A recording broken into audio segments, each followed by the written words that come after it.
a beautiful element of democracy and a weird little quirk to the advantage of you. I'm Mark Greenstein. This is the Daily Fire for August 30th. So now that I'm on the ballot, I have the obligation actually to replace the placeholder who on petitions was showing up as my lieutenant governor.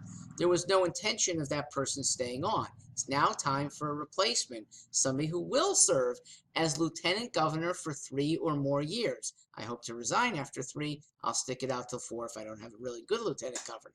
What everybody who signed a little petition back in January gets to do, they're the ones who get to decide. And that's because the formation of this party, the Americans for Minimal Government Party, started with 25 people who simply said, we'd like to have a new party on the ballot. And so, while circulating petitions, 11,000 people signed these with my name at the top, a lieutenant governor placeholder at the bottom. Now, the 25 who started it get to decide who's going to be the true lieutenant governor candidate. Now, that sounds very Kabbalistic, if that's really a word, a small cabal of 25. But they're not people who know one another, and I think they show some sense of responsibility. I know all of them.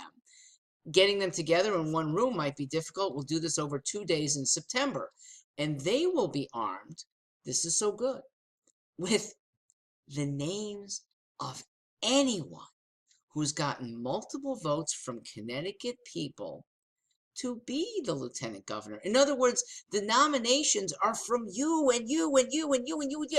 Everybody who sees this, who wants to be able to say, I want this woman to be Mark's lieutenant governor. I want this guy to be Mark's lieutenant governor. You have that opportunity now. How good is that?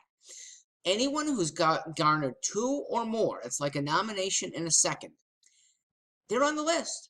Those 25 people then get to decide the fashion of decision. There's all sorts of voting mechanisms. Runoff, there's the possibility of ranked choice voting, majority rule. There's lots of possibilities. That too is going to be democratically decided in September.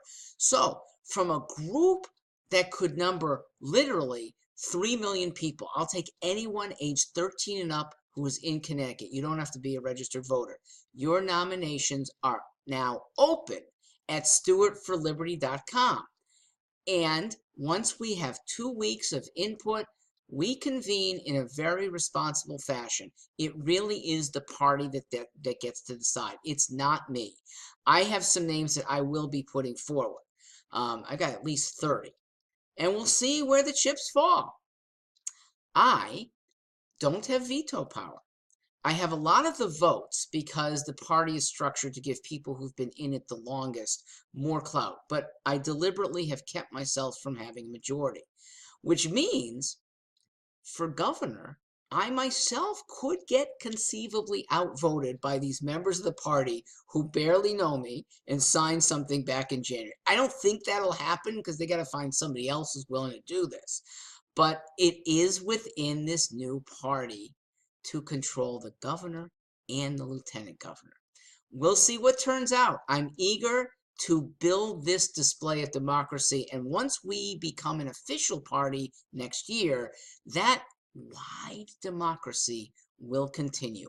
I pledged that from the very beginning. That's almost as important as who becomes governor and who controls the legislature, is how we're going to do democracy better.